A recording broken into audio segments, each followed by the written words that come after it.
ನಮಸ್ಕಾರ ವೀಕ್ಷಕರೇ, super special bisibele bath ಮಾಡೋಣ ಬನ್ನಿ. ಮಸಾಲೆಗೆ ಅರ್ಧ ಸ್ಪೂನ್ ಮೆಂತ್ಯ, 1 ಸ್ಪೂನ್ ಜೀರಿಗೆ, 2 ಸ್ಪೂನ್ ಆಗುವಷ್ಟು ಉದ್ದಿನಬೇಳೆ, 1 ಸ್ಪೂನ್ ಕಡಲೆಬೇಳೆ, 8 ಮೆಣಸಿನಕಾಳು, 1 ಏಲಕ್ಕಿ, ಸಣ್ಣ ಗಾತ್ರದ ಚಕ್ಕೆ ತುಂಡು ಹಾಗೂ 6 ಲವಂಗ, 5 ರಿಂದ 6 ಬ್ಯಾಡಗಿ ಮೆಣಸಿನಕಾಯಿ ಹಾಗೂ 1 ಮುಷ್ಟಿ ಆಗುವಷ್ಟು ಕೊತ್ತಂಬರಿ ಬೀಜ. ನೋಡಿ, ಇದನ್ನೆಲ್ಲ ಒಂದು ಪ್ಲೇಟ್ನಲ್ಲಿ ಜೋಡಿಸ್ಕೊಂಡಿದ್ದೇನೆ. ಯಾಕೆಂದರೆ ಇದಕ್ಕೆ ಸ್ವಲ್ಪ ಎಣ್ಣೆ ಹಾಕಿಬಿಟ್ಟು ಚೆನ್ನಾಗಿ ಫ್ರೈ ಮಾಡ್ಕೊಳ್ಬೇಕು, ಅಂದರೆ ಹಸಿ ವಾಸನೆ ಹೋಗುವಷ್ಟು. ಇವುಗಳ ಅಳತೆಯೂ ಅಷ್ಟೇ ಇಂಪಾರ್ಟೆಂಟು. ಇದು 4 ಜನರಿಗೆ ಬೇಕಾಗುವಷ್ಟು ಮಸಾಲೆ ಪುಡಿ ಮಾಡ್ಕೋಬೋದು. ನೋಡಿ, ನಾನು ಎಣ್ಣೆಯನ್ನು ಬಿಸಿ ಮಾಡಿದ್ದೇನೆ. ನೋಡಿ, ಒಂದೊಂದಾಗಿ ಎಲ್ಲ ಇಂಗ್ರೀಡಿಯೆಂಟ್ಸನ್ನು ಸಣ್ಣ ಉರಿಯಲ್ಲಿ ಕರೆದುಕೊಳ್ಬೇಕು. ನೋಡಿ, ಮೆಂತ್ಯ ಹಾಕಿದ್ದೇನೆ, ಆಮೇಲೆ ಜೀರಿಗೆ ಹಾಕ್ಕೊಳ್ತಾ ಇದ್ದೇನೆ, ಹಾಗೆ ಉದ್ದಿನಬೇಳೆ, ಕಡಲೆಬೇಳೆ ಎಲ್ಲವನ್ನು ಸಣ್ಣ ಉರಿಯಲ್ಲಿ ಕರಿದುಕೊಳ್ಳಿ.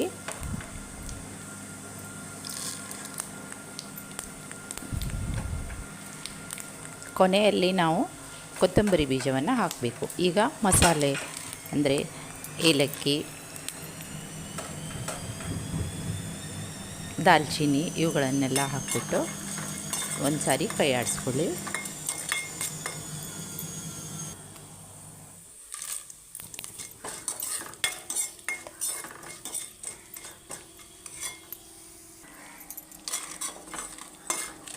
ಈಗ ಬ್ಯಾಡಗಿ ಮೆಣಸನ್ನು ಕೂಡ ಸ್ವಲ್ಪ ಘಮ ಬರುವ ಥರ ಹುರಿದುಕೊಂಡ್ರೆ ಸಾಕು.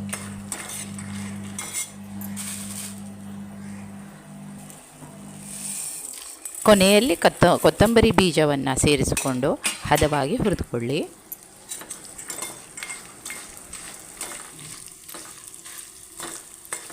ಇದಕ್ಕೆ ಒಂದಿಷ್ಟು ಕರಿಬೇವನ್ನು ಕೂಡ ಸೇರಿಸಿಕೊಳ್ಳಿ. ಈಗ ಹದವಾಗಿ ಹುರಿದಿದೆ ನೋಡಿ ಎಲ್ಲ ಪದಾರ್ಥಗಳನ್ನು. ಇದರ ಜೊತೆಯಲ್ಲಿ ಮೊದಲು ಇದನ್ನು ನಾವು ಮಿಕ್ಸಿ ಮಾಡಿಕೊಳ್ಳೋಣ. ಅದರ ಮೇಲೆ ಇದಕ್ಕೆ ಸ್ವಲ್ಪ ಒಂದು ಅರ್ಧ ಹೋಳಾಗುವಷ್ಟು ಕೊಬ್ಬರಿ ತುರನ್ನು ಕೂಡ ಸೇರಿಸ್ಕೋಬೇಕು. ನೋಡಿ, ಸೈಡ್ನಲ್ಲಿ ನಾನು ಅಕ್ಕಿಯನ್ನು 1 ಕಪ್ ಅಕ್ಕಿ, 1 ಕಪ್ ತೊಗರಿಬೇಳೆ ಚೆನ್ನಾಗಿ ತೊಳೆದಿಟ್ಕೊಂಡಿದ್ದೇನೆ. ಅದರ ಜೊತೆಯಲ್ಲಿ 3 ಥರದ ತರಕಾರಿಗಳನ್ನು ತೊಗೊಂಡಿದ್ದೇನೆ. ನವಿಲುಕೋಸು, ಬೀನ್ಸ್ಗಳು ಹಾಗೂ ಕ್ಯಾರೆಟನ್ನು ತೊಗೊಂಡಿದ್ದೇನೆ. ಇಲ್ಲಿ ನೋಡಿ, 1 ಟೊಮೆಟೊ ಹಾಗೂ 1 ದೊಣ್ಣೆ ಮೆಣಸಿನಕಾಯಿ ಡಬ್ಬು ಮಿರ್ಚಿಯನ್ನು ಚಿಕ್ಕದಾಗಿ ಕಟ್ ಮಾಡಿಕೊಂಡಿದ್ದೇನೆ. ಮೊದಲಿಗೆ ಕುಕ್ಕರ್ನಲ್ಲಿ ಬೇಳೆ, ಅಕ್ಕಿ, ತರಕಾರಿಗಳು ಹಾಕಿ ಸಾಧಾರಣ 6 ಕಪ್ ಆಗುವಷ್ಟು, ಅದೇ ಕಪ್ನಲ್ಲಿ 6 ಕಪ್ ಆಗುವಷ್ಟು ನೀರನ್ನು ಸೇರಿಸ್ಕೊಂಡು ಮತ್ತು 1 ಚಮಚದಲ್ಲಿ ತುಪ್ಪವನ್ನು ಸೇರಿಸ್ಕೊಂಡು ಕುಕ್ಕರಲ್ಲಿ ಬೇಯಿಸ್ಕೊಳ್ಳಿ. ಬೇಳೆಗೆ ತುಂಬ ನೀರು ಬೇಕಾಗುತ್ತದೆ.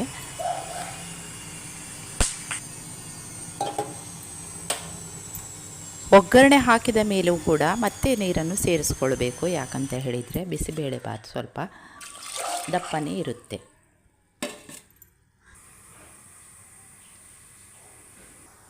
ಕುಕ್ಕರ್ ವಿಷಲ್ ಆಗೋದ್ರೊಳಗೆ ನಾವು ಬಿಸಿಬೇಳೆ ಭಾತ್ನ ಪುಡಿಯನ್ನು ಮಾಡಿಕೊಳ್ಳೋಣ. ನೋಡಿ, ಇದಕ್ಕೆ ತುಪ್ಪನೂ ಸೇರಿಸ್ಕೊಂಡಿದ್ದೇನೆ. ಈಗ ನೋಡಿ, ಈಗ ಪುಡಿನೂ ರೆಡಿಯಾಗಿದೆ. ಇದಕ್ಕೆ ನಾನು ಕೊಬ್ಬರಿ ತುರಿಯನ್ನು ಸೇರಿಸ್ಕೊಳ್ತಾ ಇದ್ದೇನೆ. ಮತ್ತೊಮ್ಮೆ ಪುಡಿ ಮಾಡ್ಕೊಂಡು ಬರೋಣ. ಈಗ ಒಗ್ಗರಣೆಗೆ ನಾನು ಇಲ್ಲಿ ಸಾಮಾನನ್ನು ಜೋಡಿಸ್ಕೊಂಡಿದ್ದೇನೆ. ಒಂದು ನಿಂಬೆಹಣ್ಣಿನ ಗಾತ್ರದ ಹುಳಿ, ಬೆಲ್ಲ, ಅಷ್ಟೇ ಪ್ರಮಾಣದ ಬೆಲ್ಲ ಮತ್ತು ಕರಿಬೇವು. ಹೀಗೆ ಒಗ್ಗರಣೆಗೆ ನಾನು 4-5 ಸ್ಪೂನ್ ಆಗುವಷ್ಟು ತುಪ್ಪ ಹಾಕ್ಕೊಂಡಿದ್ದೇನೆ. ಇದರ ಜೊತೆಗೆ ಸ್ವಲ್ಪ ಜೀರಿಗೆಯನ್ನು ಸೇರಿಸ್ಕೊಳ್ಳೋಣ. ಬಿಸಿಯಾಗಿದೆ ನೋಡಿ, 1 ಸ್ಪೂನ್ ಆಗುವಷ್ಟು ಜೀರಿಗೆ ಸುರಿದ ಮೇಲೆ ಇದಕ್ಕೆ ಗೋಡಂಬಿ ಬೀಜ ಹಾಗೂ ಒಗ್ಗರಣೆ ಸೊಪ್ಪನ್ನು ಸೇರಿಸ್ಕೊಳ್ಳೋಣ. ಇದು ಸ್ವಲ್ಪ ಬಾಡಿದ ಮೇಲೆ, ಕೆಂಪಗಾದ ಮೇಲೆ ಇದಕ್ಕೆ ಟೊಮೆಟೊ ಹಾಗೂ ದೊಣ್ಣೆ ಮೆಣಸಿನಕಾಯಿಯನ್ನು ಸೇರಿಸ್ಕೊಳ್ಬೇಕು. ಹುಳಿಯನ್ನು ನೀರಿನಲ್ಲಿ ಹಾಕಿ ಕಿವಿ ಚುಟ್ಕೊಂಡಿದ್ದೇನೆ. ನೋಡಿ ಇಲ್ಲಿ ಅನ್ನ, ಬೇಳೆ ಹಾಗೂ ತರಕಾರಿಗಳು ಚೆನ್ನಾಗಿ ಬೆಂದಿವೆ. ಈಗ ಇದಕ್ಕೆ ದೊಣ್ಣೆ ಮೆಣಸಿನಕಾಯಿ ಮತ್ತು ಟೊಮೆಟೊವನ್ನು ಸ್ವಲ್ಪ ಹಸಿ ವಾಸನೆ ಹೋಗುವವರೆಗೂ ಹುರಿದ್ಕೊಳ್ಬೇಕು.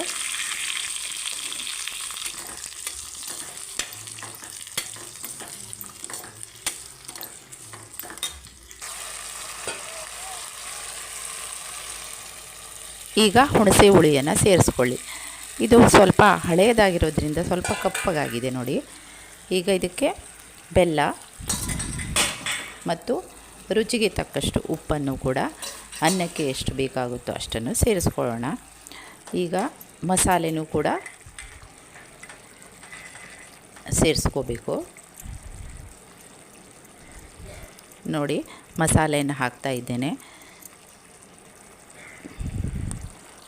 ಜೊತೆಗೆ ಇನ್ನೂ 2 ಲೋಟ ಆಗುವಷ್ಟು ನೀರನ್ನು ಕೂಡ ಸೇರಿಸಿಕೊಂಡು ಒಂದು ಕನ್ಸಿಸ್ಟೆನ್ಸಿಯಲ್ಲಿ ಮಾಡಿಟ್ಕೊಳ್ಬೇಕು.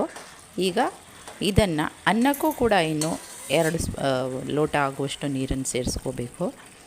ಹಾಗೂ ಈ ಮಸಾಲೆಯನ್ನು ಅನ್ನಕ್ಕೆ ಸೇರಿಸ್ಕೊಳ್ಬೇಕು.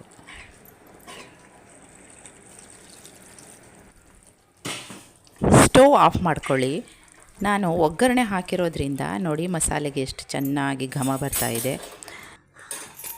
ಡೈರೆಕ್ಟಾಗಿ ಕುಕ್ಕರ್ನಲ್ಲಿ ಮಸಾಲೆ ಎಲ್ಲ ಹಾಕಿಬಿಟ್ಟು ಒಗ್ಗರಣೆ ಮಾಡ್ತಾರೆ, ಬಿಸಿಬೇಳೆ ಬಾತ್ ಮಾಡ್ತಾರೆ. ಆದರೆ ಈ ರೀತಿ ಮಾಡಿರೋದ್ರಿಂದ ಘಮ ಚೆನ್ನಾಗಿ ಬರುತ್ತೆ. ನೋಡಿ ಈಗ ಮಸಾಲೆಯನ್ನು ನಾನು ಸೇರಿಸ್ಕೊಳ್ತಾ ಇದ್ದೇನೆ ಅನ್ನಕ್ಕೆ.